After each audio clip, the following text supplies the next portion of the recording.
All right, what is up, team? Welcome back to the show. Today, we are doing something a little bit different. I wanted to actually get the entire team on this episode and kind of just go back and forth around some common mistakes we see women making when it comes to physique transformation as a whole. So, be that building muscle, losing body fat, just a lot of the common things that we're seeing with new clients starting with us and like what their struggles have been in the past, alongside typically like the main obstacles that we're addressing through coaching. So once again, I am joined by Andrea. Andrea, thank you as always for being here.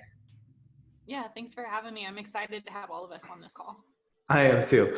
I have never done a podcast with 4 people, and I think Julie should be here pretty soon, so we'll also see how this goes. But also, I wanted to introduce somebody who is going to be a mainstay on this podcast shortly, that being Jodie Lewis. So Jodie, you have been in the background, you've been doing a lot behind the scenes for quite a while now as both our client success manager, and you handle a lot of the admin stuff behind the scenes for us. I know you make my life a lot more organized than it would be otherwise. So first of all, can you just give us a little background on you and basically how you became the client success manager? Yeah. So first of all, I was like so blessed to be a part of this team or asked to be a part of this team. I would say you are right. I probably help organize you a lot better than you were. So that excites me as well. I think it's a skill set of mine. So I was Jeremiah's client, and I was initially just a fangirl, as I would joke, just listening to all his content. And one day I just decided to hop on board, and I just can't believe the amount of growth that I made, not only aesthetically, but really just my mindset and how I've tackled things and handled my nutrition and fitness since no longer working with him. And then he just asked me to hop on board. So I love fitness. I love nutrition. So I just assist on the side from my regular job. Yeah. Absolutely. It is so cool to see from your journey as well. Like, I know we were talking about Tara, who I just finished onboarding. It's so cool to like read through her questionnaire. And I've heard this from multiple people around you, just them talking about like, hey, Jodie and I used to basically be stuck in the same cycle with our nutrition. And it was like that for a very long time. And then all of a sudden she like had this major change. Like her mental shift with it was so crazy. It's so cool to see like how many people your journey has inspired. And you bring a very unique skill set to the team as well, with your background and more like the mental health and the psychology side of things as well. Can you tell us a little bit more about that? Yeah. So first, I just want to elaborate off of what you said.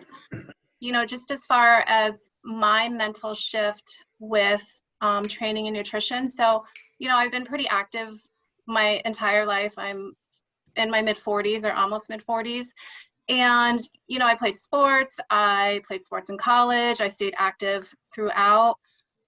Really was focusing on my nutrition more so like the last 10 years, but it was like that yo-yo dieting, that fad dieting, figuring out what was working, what's not working. But nothing was really ever consistent. And that's why I hopped on board with you. And I will say, I always say this to you, it, but yeah, my aesthetics changed and I've been able to maintain that. But I think I've been able to maintain that because I was able to take accountability on just choices that I was making, really understanding my why sometimes. And I think just having a healthy relationship with food and maybe not being so neurotic and so uptight about everything, because that is kind of my type A personality in a sense. But as far as my career, I really do a lot in early childhood development in a lot of ways. My background is in psychology. I'm employed as a school psychologist right now. So, I do the mental health aspect on counseling, crisis management, but I also do evaluations for learning disabilities, ADHD, looking at autism spectrum disorder, those sort of things. But I've had a lot of background in counseling, so I do feel like I love that role as far as onboarding new clients, but really shifting to on, helping any clients that are stuck, given my background, but also given my history with fitness, nutrition, my own personal struggles, and kind of being in the background of this team. Oh, I love it. And it has been super cool to just even have your input on so many things. I know we talk about on our team call and like how we can better help clients. And like when people are struggling with whatever thing, you always have such good insight to provide to that. So again, thank you so much for being here. I'm stoked to finally have you on the show, and I'm looking forward to you being on the show a lot more going forward. So to dig into this conversation, which again, just wanted to make around kind of the common mistakes we see women making when it comes to physique transformation, I really just wanted to, I know we all brought a couple topics to this episode. So I kind of wanted to just riff off of each other. So Andrea, go ahead and take it away. What, if there's like one common thing you see, hit me with the first thing that stood out to you.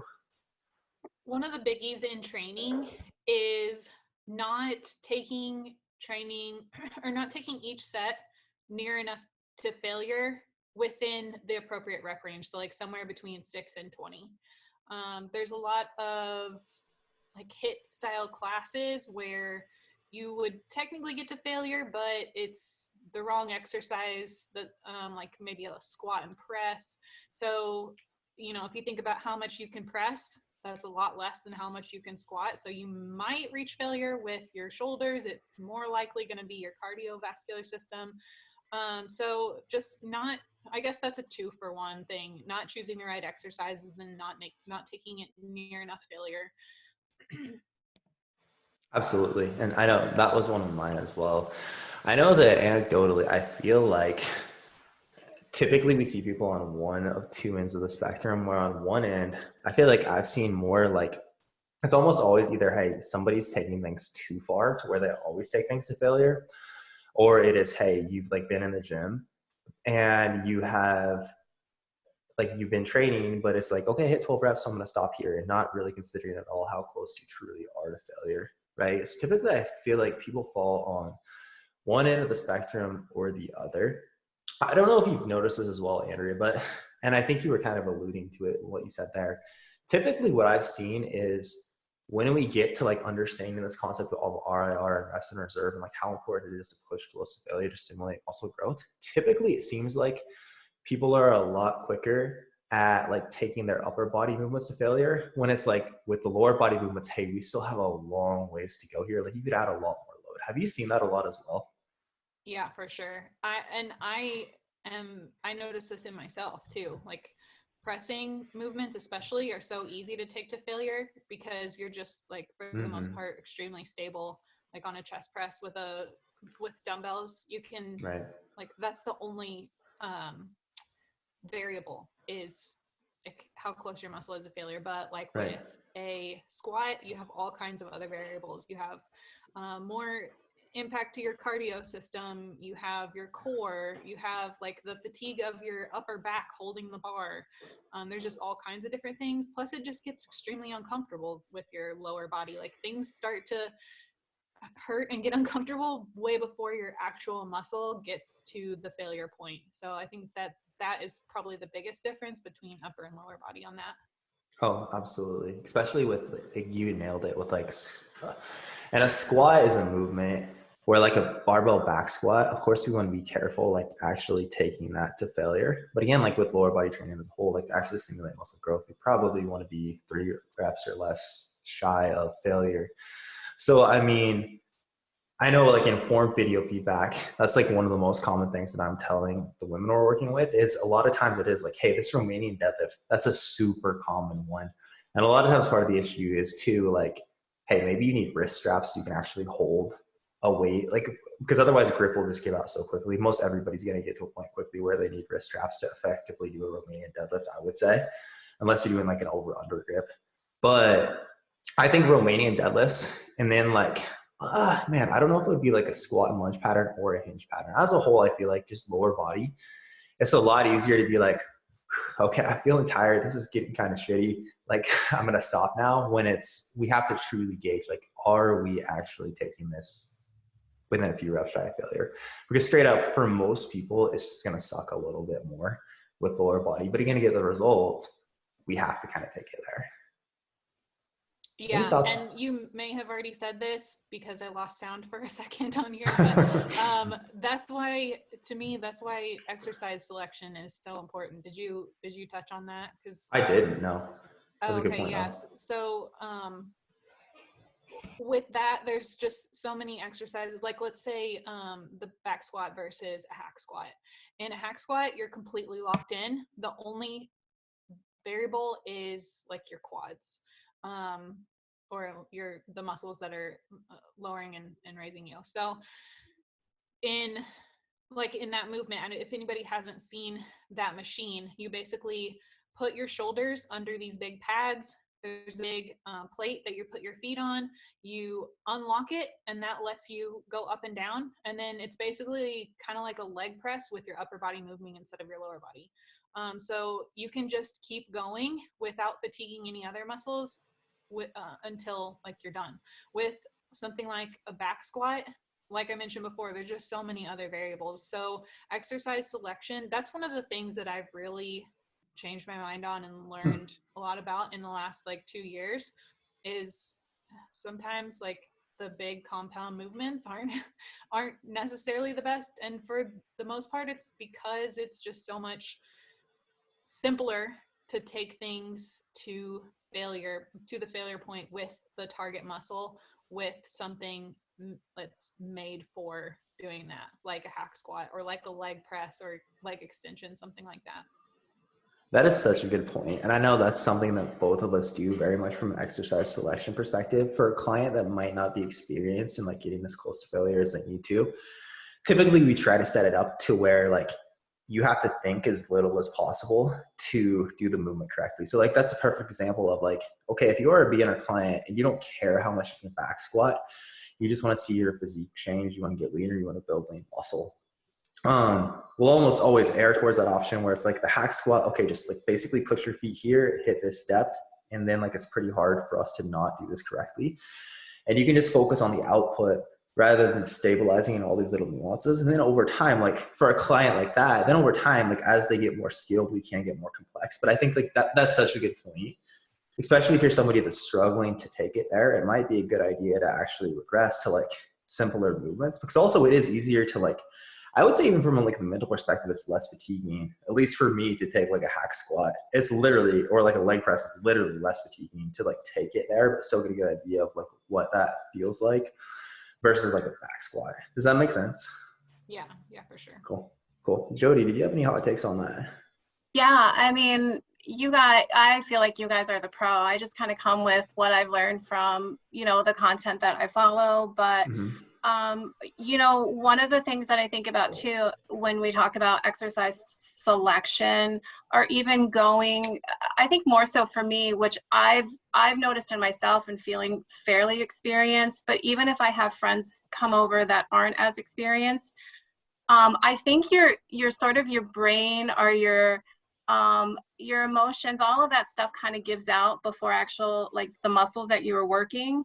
And, I had a friend come over pretty recently. She drops by every once in a while, and it's fascinating where I'll watch her do, whether it's just like, an overhead press, and she wants to pick up the 10-pound weights, and I watch her just rep through them so easy. And it's that fear of going higher, but also that fear of pushing through, and then wanting to see them, their emotions, they kind of give up before their actual muscles do. So it's fascinating to watch that in other people, but then also the pride you get when you're like, wow, I actually can do more than that, or I'm actually more capable. So building upon that, and then you guys talk about it a lot, but even so, I'm 44.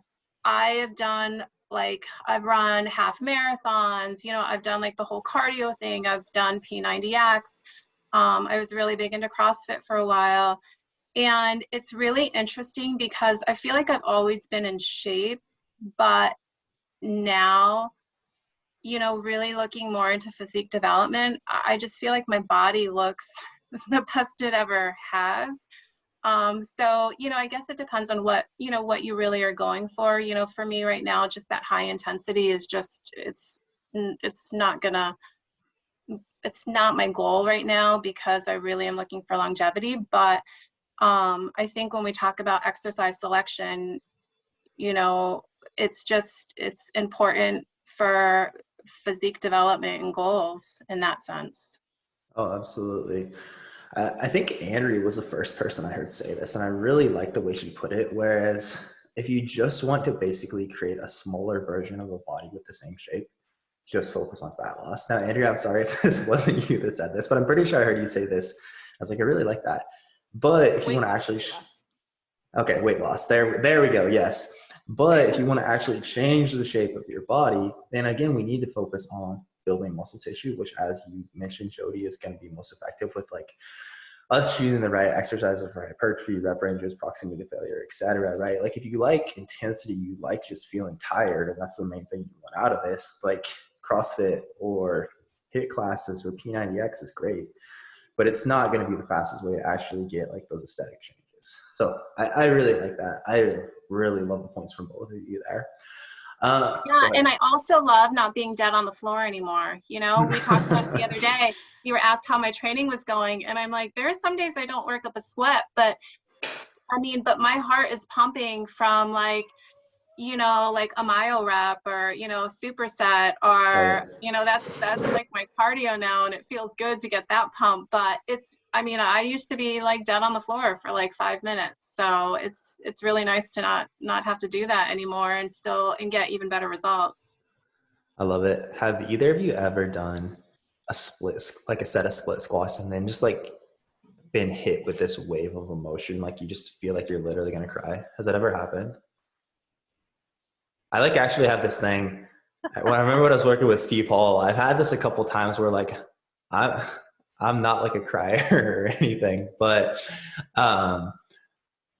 it's literally like I've done a set of split squats, and there's been multiple instances, and I feel like I just like get with this hit with this wave of emotion. It's the weirdest thing, and I literally like, man, I feel like I'm gonna cry right now. Like I'm not gonna cry, but it's the weirdest thing. I can't explain it. Anyways, let's move on from that. On that note. So it doesn't sound like anybody else has experienced that either. So No, I think me and must Andrea are tougher than you are. You guys are both. It's nice when you open up like that and then there's crickets. Thank you. Thank you guys. Anyways, I know, and I asked Steve about that, and his response was basically the same. But from there, all right, one of the most common mistakes I see is actually overeating fat and undereating protein and carbs. So basically, I know a lot of times when I'm looking through people's food logs where it's like, hey, I eat mostly healthy. And I would say this is most common for people that haven't been tracking, or like, hey, I have these macros and I hit them. It's like the conversation we'll have on the call. And then it's like once every, like maybe 2 to 3 days a week I'm tracking. And it's like, hey, I eat mostly healthy. I don't know what's going on. And then when we actually like have clients start tracking consistently and dig into food logs, almost always what we'll see is like, hey, you are eating a lot of like nuts, avocados, olive oil, and like foods that are marketed as more healthy foods, quote unquote. But typically they're just like very calorie dense, very fat dense foods that it might be like a lot of times things that are marketed, like peanut butter is marketed as a good source of protein when it's like you get 6 grams for 200 calories, right? So for us to get whatever 60 grams of protein from peanut butter, we have to eat that 2,000 calories. Yes, right, just the peanut butter. So I know that's a common thing that I see where it's like, hey, eating just like focusing on healthy foods for most people isn't enough. Like Andrea, I'm sure you hear this quite often. But it'll be like, hey, yeah, like I eat healthy and I still can't see fat loss. So I would say most of the time it's like, hey, we need to actually start biasing more protein, the building block of lean muscle.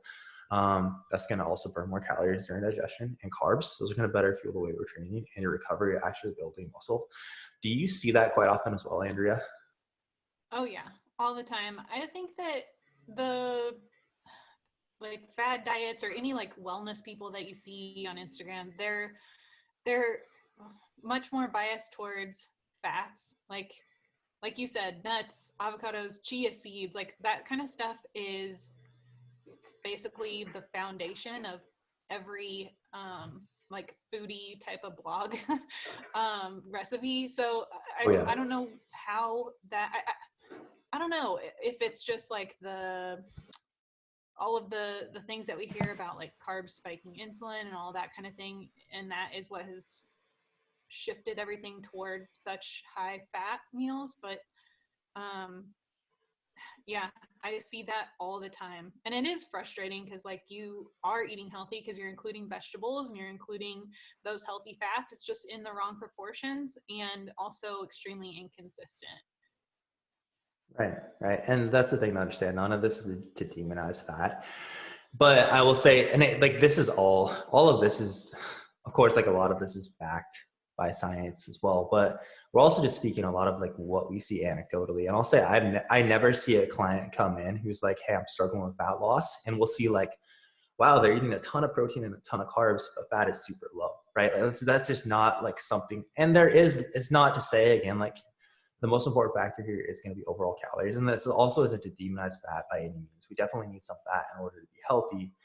But oftentimes, I think, again, like that's the problem with us just focusing on eating healthy without considering, okay, what specific macronutrients are coming within this. And then even, again, like how many overall calories am I taking in? Yeah. Jody, Yeah, any thoughts I on think that? that is the great thing about tracking, at least for a little while, is you could just get it. It's Oh, like, yeah. you know, driving around and not having a fuel gauge, and you're like, well, I put gas in it sometimes, so I don't know what's happening. But it's like, if you don't have a gauge and you're not taking any measurements, then you don't actually know if you're putting the right amount in. You know what I mean? No, I love that I agree analogy. completely on that. And you know, that's sort of the experience that I've had is, you know, people say, well, I'm eating healthy. Well, what does that mean? You know, and Right. you know, almond butter, yeah. I mean, you know, it's paleo. It's, you know, it's great in that sense, but it's also like, well, there's a lot of fat in that too. So what does that mean? But I think too, you know, a lot of people they feel, you know, tracking seems like overwhelming as well. No, absolutely.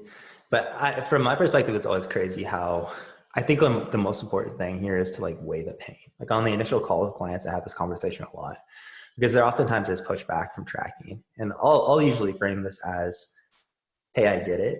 Tracking is a little bit more of a pain in the ass. There are other ways to get there. We don't have to track, but realize it is the quickest way to get to the result. Like for us as coaches, if we can actually see your food logs of what you're eating on the day to day, we can so much better help you learn how to fuel your body, how to be more efficient with the calories that you're using, how to improve your health more, and basically just get the result quicker. And you'll learn so much about it, right? It's kind of like, it's similar to like the gas gauge analogy. It's kind of like we like set this specific savings goal, but we never look at like how much money we're earning, how much money we're spending, right? We never check our bank account. Like you're so much less likely to get there, or at least it'll take a lot longer. So I'll normally like weigh out, okay, so on one end, we have, hey, the pain of changing is I have to track my food. On the other end, we have, okay, if I don't do that, then I'm changed. Like the other pain, the pain of staying the same is literally just staying stuck where I'm at right here, right? So a lot of our clients eventually transition away from tracking.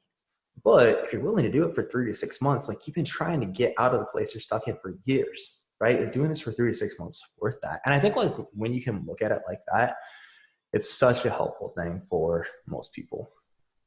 Yeah, I was just talking to a client about this earlier, and she's like, I don't know how to transition back to not tracking because anytime that I've lost weight in the past, I have gained it back.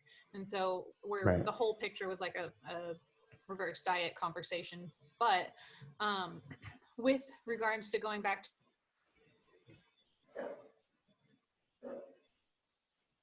I think we lost Andrea.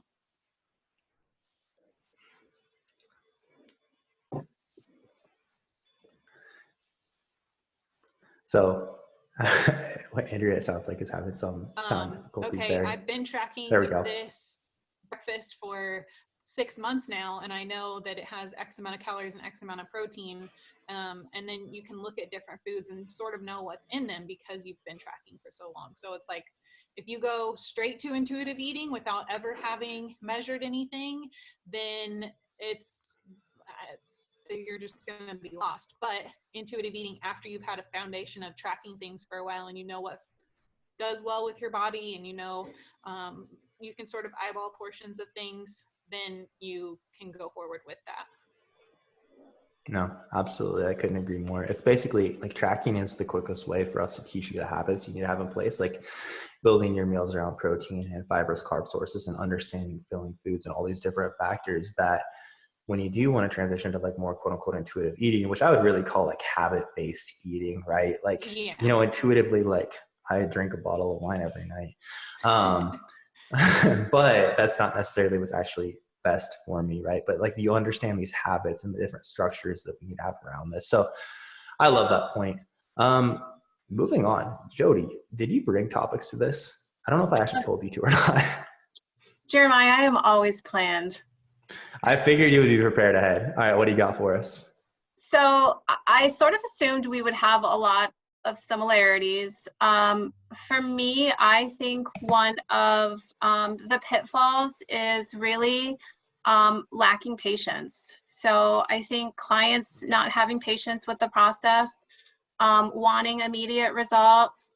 You know, I think even on some of like the initial calls, you know, they want to drop 10 pounds in 1 month. Well, it doesn't always happen that way. So, you know, one of the things that I was taught with coaching is, you know, the preparation, you know, preparing yourself for if you're going into a cut, if you're going into a build, what is that going to look like and how do you prepare yourself, you know, I think mentally for that. But even, you know, with food and what you're eating and what you're going to buy. But I think just general patience, you know, when people don't see results instantly, or, you know, the scale goes up or whatever it is, they don't stay the course. Absolutely. Do you guys experience that with any of your clients through coaching? I know a lot of times on the initial call, basically how it'll go is, hey, I want to keep doing the same thing that I have been doing, but because I'm paying you, and like this is something we always straighten out on the initial call. I think that's super important. But a lot of times initially it's like, hey, I want to keep doing the same thing I've been doing, but because I'm paying you, I want a different result. So like if it's, let's say it's a woman that's been dieting for years and years and years, and like, man, I always struggle with regaining the weight. I feel like I've been dieting for forever. A lot of times it will be like, hey, no, like this is actually so we have to like kind of set aside the short term for the long term, right? Like, so for you, I'm going to tell you right now, we need to take some time away from dieting. We probably actually need to focus on building. You're probably not going to lose a ton of body fat for the next 3 to 4 months. We're going to focus on adding muscle. We are going to make sure that your body is actually in a good place to diet. And then when we get you back from the diet, you'll respond better. You'll probably see quicker results, and those will be more sustainable, and you'll like the way your physique looks at the end of the diet more.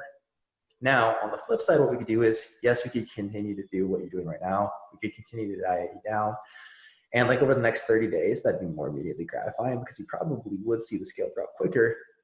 But in a couple months, when you're right back where you were again, like you just kind of repeated that cycle that you've been stuck in, right? So I really, again, like think it's looking at the long game. Now, straight up, I'll say like some people don't sign up for coaching because we have a conversation. It's like, that's not necessarily what I want right now. What's your take on that, Andrea?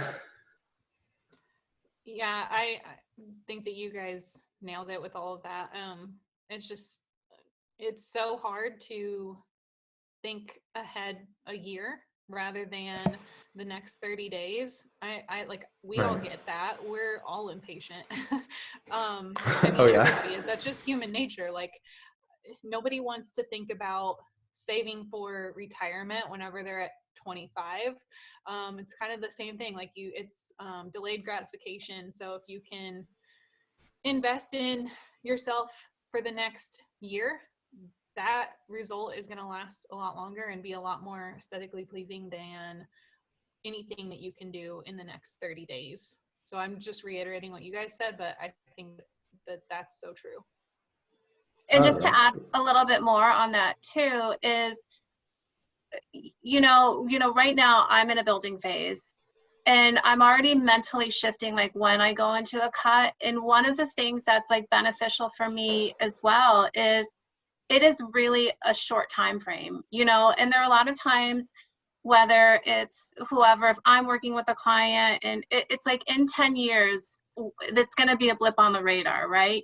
3 months of dieting, 1 year of dieting for, it's really a small time frame. It seems exorbitant at the time because you're putting a lot of energy, it's your focus, but, at the same time, it goes by so quick, and it feels good to just get it done and over with too, right? And with that patience, with, whether it's 3 months or 6 months or whatever that time frame is, you see those results, it happens, and it really is about longevity, right? You're going to maintain that is what the hope is. But I always look at it that way too. It may seem like a long time, but it really isn't in the grand scheme of your life.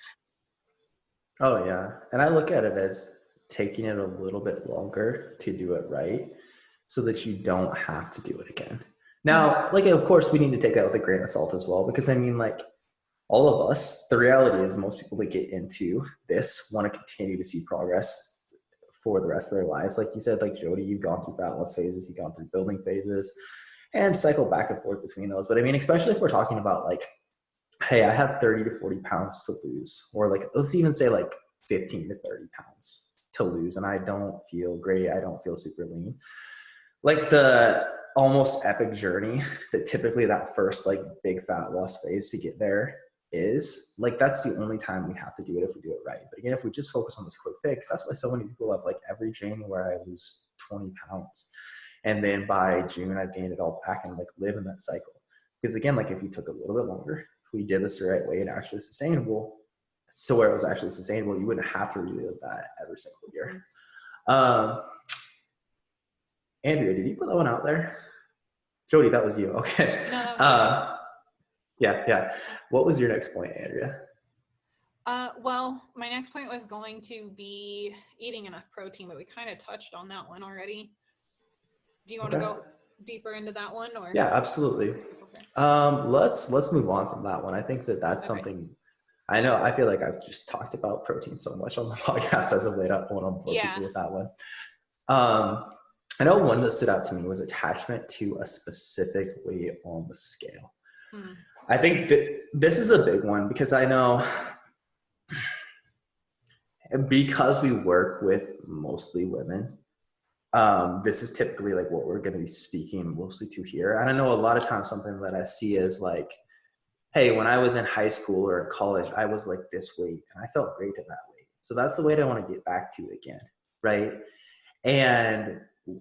But realizing that, okay, what we're doing now is we're trying to add more lean muscle to your frame, right? We're trying to get you a physique you've never achieved before.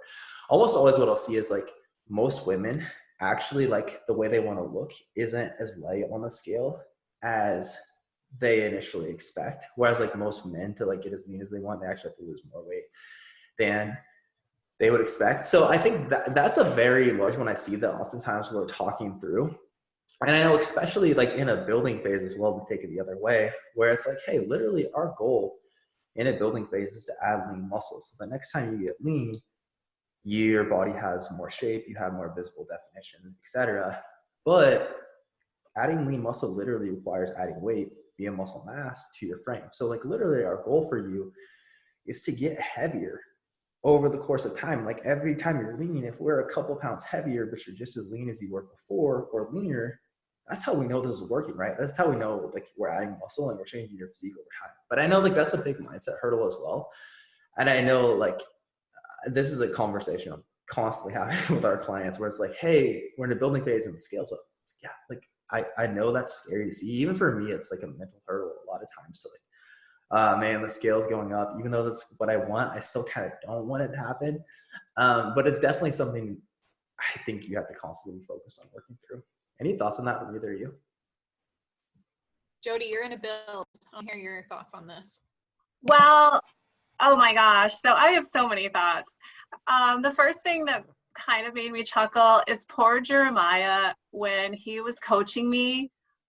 Wow, I was hyper focused on the scale, and that poor man, because it's kind of like ingrained in you, right? From an early age. It's like as a woman, you're constantly watching the scale. And I don't know, sometimes I felt it was like a definition of who I was, and it would ruin my day. And he would have to talk me off the ledge like every once in a while. It was just like, I'm up, and I would freak out about it. So that was my first thought just initially, is how we hyper focus on the scale, and it kind of like dictates our life. And so in a build, and you guys know this, I probably like 3 months into my build, and I was like, I feel fluffy, help me, how do you mentally get through this? But seeing that scale go up as well, it just feels like the psychological stress on you.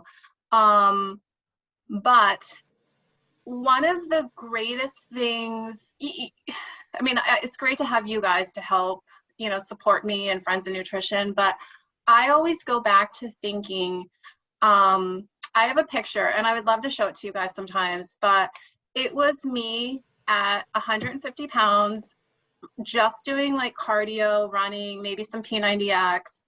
And then it was me really prioritizing my fitness and nutrition and understanding training a lot more at 150 pounds, where you just see definition. Like I look like a different person. And I actually put like the weights next to each picture to say, like, here's 150 pounds, here's 150 pounds.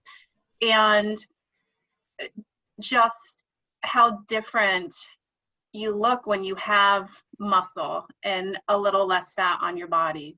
So those are just some thoughts that I have around that. I was going to bring up the whole scale issue as well. But yeah, I think for me, once you're in it for long enough, you stop hyper focusing on it so much, and it's just part of the game. Absolutely.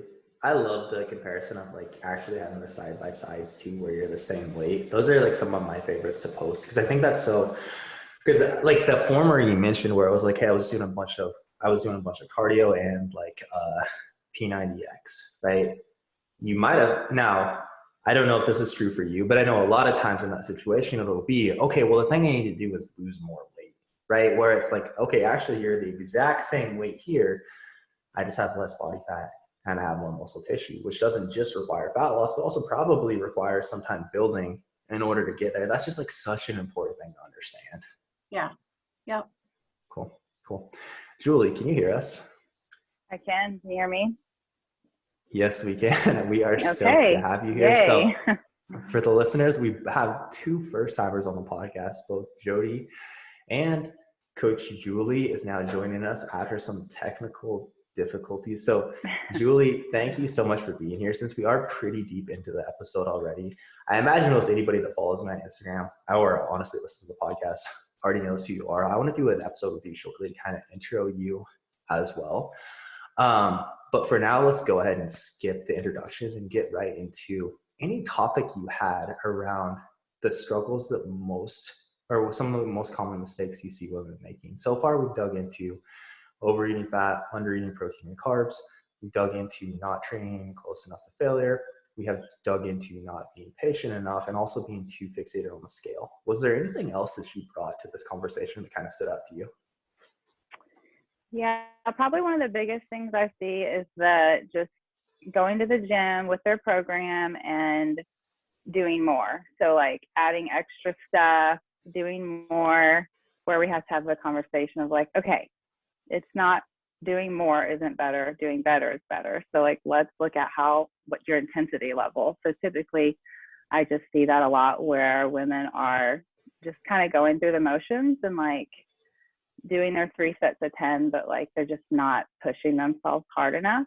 So then they'll do more and more and more, like every machine in the gym, and like leave me little notes like, oh, I did this and I did this and I did this. And so that's one of the conversations I've had a lot lately, is just like, we don't need to be doing more because that's what you've been doing in the past. So now we need to do something different.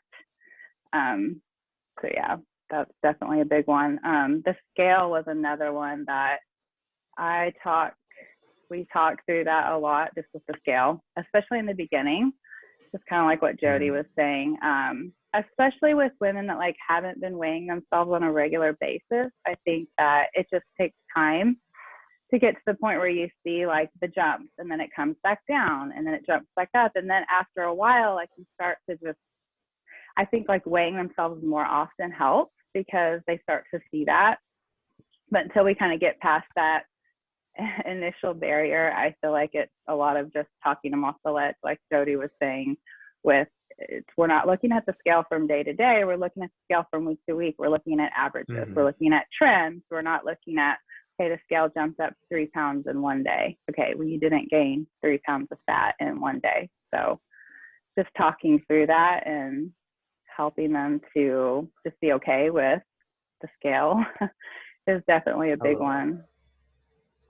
That's I love such a that. good, yeah, you put that so well also, where, hey, we're not looking at day to day, we're looking at week to week, right? And that's why we do focus so much more, because it's your fat loss phase, especially women are typically going to be much more prone to water fluctuations than men. Especially like if you're not on a hormonal birth control, you're going to see a lot of fluctuations just week to week, just due to the way your hormones are changing, right? And like even like we're just constantly see so many fluctuations. So like if you're always focused on like, it's always just going to be a roller coaster if we're too fixated on the day to day, right? Like almost always you're going to see a big drop and you're going to be so stoked about it. And that almost inevitably means you're going to have like 3 to 5 days where it's like, what the hell, the scale isn't moving, or it's up a little bit more. And then almost always like right on the other side of that moment where you just want to be like, what is going on? Typically it's like after, when somebody emails me, hey, the scale hasn't moved for 3 to 4 days. I'll always be like, hey, this is actually great, because this tells us like, we know you've been doing the things right. Now this is a different conversation if it's like, but adherence hasn't been there. But like you've been doing things right. You've been hitting your steps, your training, your macros. That's actually awesome, because I know that like within the next 1 to 2 days, you're going to see a big drop. And that's almost always how it plays out. But like, interestingly to me, it's almost always like after somebody sends that message, worried about the scale, it's literally almost always the next day where it's like, oh, hey, I dropped 2 pounds. Like sometimes it'll be like, I got an email at 9 p.m. and it'll be like, hey, the scale hasn't moved the last couple of days. So I didn't even have time to get back to it. And then the next morning at 7 a.m., it's like, oh, never mind. Like everything's good. Any other thoughts on that? Yeah, for sure. That's one of the things I remember you going over with me early on in our coaching relationship, was just like not getting too excited when the scale does drop, because it's probably just going to jump back up, and just, you know, being okay with that. But did y'all talk about under eating, women under, did y'all already cover that? We haven't actually, no. Take it away. No, before we do that, I do want to say this too, because it really resonated with me and I thought it was important. But, you know, with going back to the whole scale conversation is, you know, the scale would go up, and it's common sense, you know, but sometimes you just need to be hit over the head with that. Jeremiah would say, well, it's very likely you did not eat in a 3,500 calorie surplus in addition to your calories. And I'm like, okay, you're right, you know, but it's logic. It's like, okay, Jodie, chill out. This, you know, just stay the course. It's completely fine. But you know, I use that with friends as well. You know, so you're telling me you ate, you know, 5,500 calories today and you gained a pound, you know, it's okay. It's fine. So just that comment. Yeah. And one more quick thing is feeling so neurotic about the scale. At first, there was a lot of anxiety about weighing myself just to get that, you know, week to week, like understanding like your baseline and then going from there. I got to a point where it was crazy. Like I was looking forward to weighing myself, whether 3 to 5 times a week, because I embraced the fact it was going to go up and go down. And I was just waiting for the trend. So as hyper focused as I was and scared of the scale, all of a sudden it became a tool. And I was like, okay, it's up, it's going to go up. You know, you embrace it and use it as data as opposed to this scary thing that defines you. For me with absolutely. clients, it's been so helpful to give them a list of what can cause the scale fluctuations, because the list is like a mile long. So many different things can cause a fluctuation, and like every single time they will pick out something from that list and be like, oh, is that I ate dinner 2 hours later than I typically do, or I didn't go to the bathroom this morning and that's why the scale is up. So there's so many different things that can cause it, and that seems to be helpful for clients. I like also that think idea to a lot. Jodie's point, I think that I've often found like a lot of people will start coaching and it'll be, hey, I have a bad relationship with the scale. I don't want to weigh myself. So they're weighing themselves like once a week or once a month. And now this varies. Like we're always speaking in generalities on podcasts. So this isn't to say like some people genuinely do have it's mentally not the best idea for them to weigh themselves. But most often what I've found is it is actually like you're only getting that data point once a week. And like, as Andrea mentioned, there's so many things that can cause that to fluctuate. But a lot of times it's just like we're making that roller coaster even bigger, because it's like, okay, what am I going to weigh at the end of this week? Right. And it's like, hey, this could be impacted by so many thousands, like hundreds of things almost, that if we're only looking at one data point across the week, it's probably going to set you up to be very frustrated at least 50% of the time. Whereas, as Jodie said, when we can just look at it as, okay, did I actually gain 3 pounds of fat overnight? Did I actually eat 12,000 calories yesterday? No? Okay, cool. I know there's just water fluctuations. Then, okay, cool. The next day, hey, I'm at a new low, right? Like, but I'm not too excited because I know this is going to fluctuate and it's always going to be like a downward trend. But again, it's up and down, slowly trending down. That is typically more helpful, I think, for most people than trying to avoid the scale and only weighing like once a week or once a month. Yeah, I would agree with that. I remember like just back from way back when doing like Weight Watchers and a couple other diet programs I did. They were like, only weigh yourself once a week. Like it was a big thing. Like, don't get on the scale every day. It's not healthy. Like, weigh yourself once a week at the same day, the same time. So like that was drilled into my brain for so many years. And then when I started weighing myself every day, I realized I was missing these low days. Like I'd have these really low days that I was completely missing. Or then you have like people that'll weigh themselves every Monday, and it's like, what did you eat on Saturday and Sunday? Like that's the worst time to weigh yourself. At least wait till Tuesday. But yeah, it's like I felt like I was getting just a less accurate result. And it was just more frustrating that way. But I just felt like I was, doing something wrong because I weighed myself more than that. So definitely weighing every day. I think just like Jodie said, like looking at it as data, it's just data. It's just, so the more data I can have, then the better overall picture, the more accurate of a picture I'm going to have. That's just kind of how I like to think about it now. I love that. All right, Julia, I know you were going to talk about under eating. Take it away.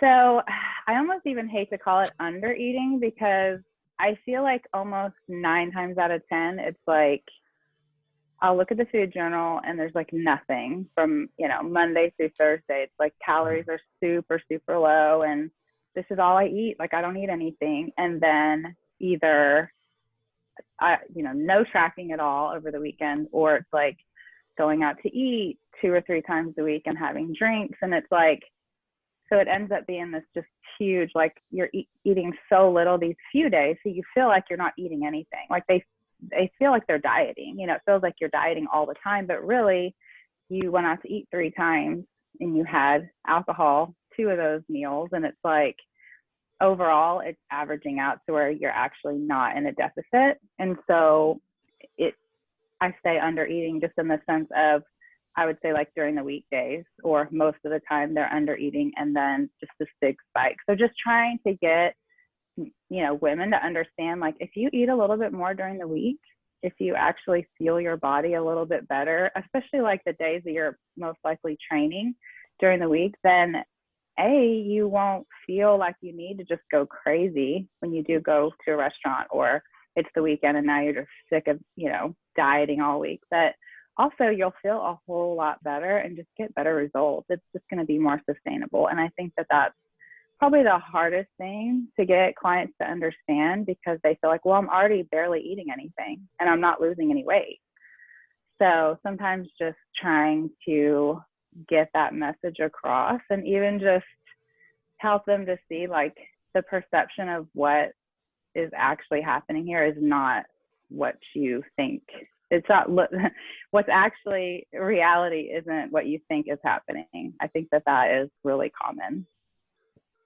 That, again, so well put. I would say, again, like that's for sure the most common way we see like quote unquote under eating, which interestingly isn't actually like always under eating, but that's the most common way we see it manifest itself, where it's like you're so low calorie through the entire week that your body feels terrible. It feels the effects of being in a large deficit.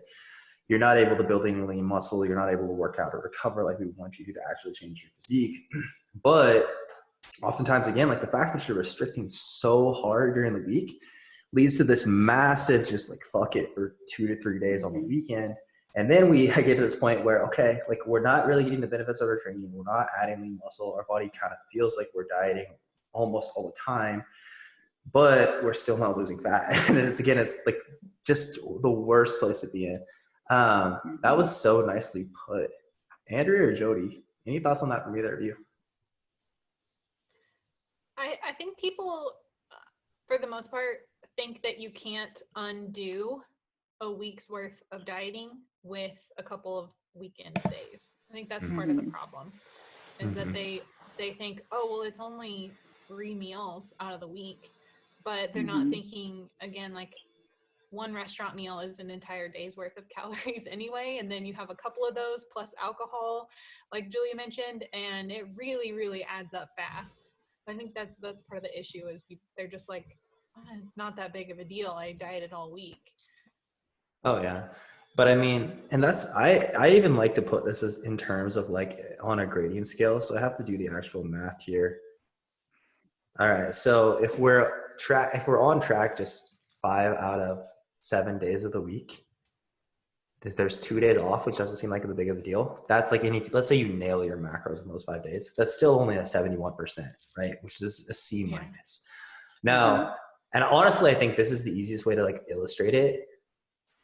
Having some dietary flexibility is important, but I think, like to Julie's point, oftentimes what we'll see is if you eat more, if you consume more during the week, it's easier for you to like, okay, go out on a date night and I'm going out with my husband, but I'm making a solid choice from the menu and I'm able to work in a couple glasses of wine, but I do all this within the constraints of like my macros. And maybe we do have like 1 to 2 higher calorie days for you on the weekends as well. So again, like we want clients to have that flexible side of things as well, but also understanding if it's like, hey, I'm so low calorie that it just through the week that it sets me up for 2 days where it's entirely just like, fuck it, I'm off the wagon, I'm eating whatever, it's just 2 days. Like that's 71% adherence, all right? And if you want, most people want like an A or an A plus result every week, right? But the effort has to, I don't even want to say the effort, but like your adherence has to match the result that you want.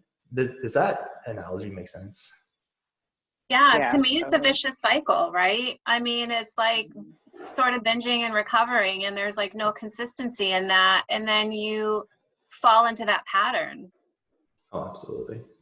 Well, because you feel so restricted. It's like, I've been dieting hard all week. Now I deserve to like reward myself a little bit, just let loose a little bit, when in actuality, like just have a little bit of that during the week. Include some of the things that you actually enjoy and eat. And that's where you're not starving. And then when you do go out to eat or have a date night, like you said, like you don't feel that restriction and that like, okay, I have no self-restraint now at all. It's like, okay, I can actually probably order like a decent entree and then maybe I'll splurge on a dessert. Like it's just easier to have some control around those situations if you're not ravenous and just you've been restricting all week, just restricting hard. And then it's like, then you have that really bad weekend, right? Where you have, like Andrea said, it's usually not even 1 restaurant meal. It's like 2 or 3 restaurant meals. And now you feel like, well, now I've got to make up for it. It's Monday. I've got to like pull the reins back even harder. So I'm going to like restrict even more. And it's like Jody said, it's just a vicious cycle. It's just hard to get out of that vicious cycle. Absolutely. Any other thoughts on that? No, but I would love to talk about restricting. Okay. Kick it So off. yeah. So, I think that there's pitfalls like right when we're actually in the coaching process, but I think even like prior to coaching or doing it on your own, I find a lot of people I know, a lot of friends, acquaintances, they go into sort of that fad dieting. Um, I won't say the name, but I have a girlfriend who I love to pieces. Call her out. Call her out. Don't do it. I'm just kidding. She'll know when she hears the story, but she is doing keto for like the 7th time. And when she told me, to like, of course I'm supportive because she really is trying to get her health under control, right? But they're like, I kind of crack a smile and I'm like, it's obviously not working. This is the 7th time you're doing keto, Right. But I think it's like these restrictions, right? And, I know, I usually have some drinks with her, it's like she restricts herself and then she does tend to binge. Or my poor 10-year-old daughter, the other day, we're watching cheer and the cheer girls are doing like a 3-day juice cleanse. And What? I was like, oh, no. Like instantly I Oh, want to like shut it no. off because I think here's my 10-year-old daughter, but then here are these college girls also probably following these fads or thinking that this is going to be the right thing to, I think they even said to like restart or reset.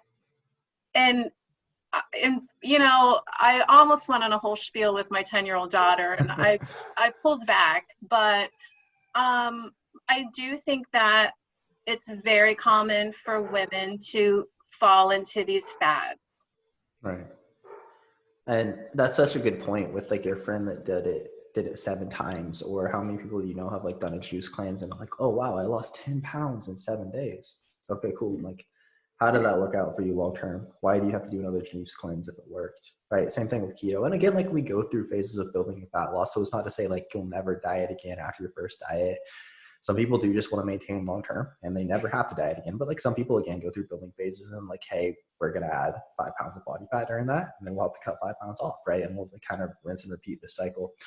But it is so important to like, before you go back to something that has like worked short term, it's so important to ask like, okay, did that really, or basically what am I going to do after that? I think is the most important thing to ask, because it's, again, like, yeah, keto works great for me, but I know after 2 months, I'm going to really miss carbs, but I really want to lose that 30 pounds. It's like, okay, that's great. But like, are you okay with being in the same place again next year? Or maybe we need to focus on this being a process that isn't so restrictive. So after you lose, you can actually keep the result rather than just going back to, okay, well, diet is over. That was really miserable, but thank God that's done. I'm just going to go back to eating how I was before, which again, is like how most people get stuck in that cycle. Oh yeah, that is so common. It goes back to the delayed gratification thing. It's like, I just want to lose all this weight right now and get that done with. Mm-hmm. So did anybody else have any other topics that they wanted to cover before we wrap it up? I think so. I do have one more. I'm so sorry. Take it away. No, you're good. It's from my own experience, and I know from friends' experiences and being a part of this process, but I think when coaching, we talk about this a lot, like how communication is everything. You hire someone for a reason, but, I personalize it in the sense of thinking about it for myself. I needed help. Like, I needed to be honest with Jeremiah. I needed to work through all of these things. And that's what has made me successful in the process, but it's also made me successful as I've left the process. But, I know that that's a big pitfall is, everyone's life is busy, right? And whether it's not checking in or communicating or working past hard times, I think it's just a trusting process. When you are in coaching, and if you want the desired outcome, it is really working together collaboratively. No, absolutely. And I know I can speak to this quite a bit as well. Because really, like, I was just having a conversation the other day with someone, and we were discussing, like, she had left the previous coach in her relationship. And it was, hey, okay, so what is the thing, like, what do you think needs to happen differently for us to be more successful than your last coaching relationship? And it very much came down to, well, I feel like I wasn't fully transparent with my coach about where I was struggling, right? Like I was disappointed in myself because I didn't hit my macros, but I didn't communicate with him, right? And the thing to understand is, like, us as coaches, like we love all our clients to death, but I like to use the phrase, like, what you eat doesn't make us shit, like literally or figuratively, right? It doesn't, like, so within that, understand, like, we're not going to be mad or disappointed if you weren't on track. Like, there's a reason that people, like, if people just needed information and didn't actually need like somebody to help them troubleshoot all these things, you could just read our blogs or listen to the podcast and get great results, and coaches wouldn't exist, right? Like, literally what we're here for isn't to just like, here's the plan, follow it. Like, our job is literally to help you troubleshoot all these things that make you fall off. But if we're not in the loop with that, then there's no way for us to help you. And then we're basically just trying to guess what's going on and like figure out. So like, I know we talk about this all the time. If a client communicates well, they will get results. But that does very much have to go both ways. As you said, like, we'll go out of our way to reach out to you, to explain why we're doing, to make sure that everything is super clear. But also, like, you as a client have to communicate with us so we can actually know how to help you, how to adjust things, and get the result you want. Yeah, for sure. I would just say, like, when you touched on, like a client's worried that we're going to be disappointed, it's like, I'm going to be more disappointed if you just don't tell me what's going on. Like, I have no idea what's going on. Zero communication, or like as little as possible communication. Like, I literally can't help you. I don't know what's going on at all. So I'm going to be more disappointed by that than, like, I don't expect you to hit your macros every day. I don't expect you to be perfect. You don't need to be perfect to get good results. Right. But the more you give me, the more you communicate with me, the more I can help you. That's what I want. So I think that's so important. No, very well put. Any thoughts, Andrea? Yeah, I agree with everything that's been said. Andrea is having some sound difficulties on this episode, but it sounds like we are all in agreement here. So let's go ahead and wrap this up here. I am stoked about all the insight that was brought to this, and for everybody to get to know the entire team a little bit more. So if you would like to apply for coaching with our team, just hit the link in the show notes. And thank you everyone so much for being here. We will talk to you all you guys soon.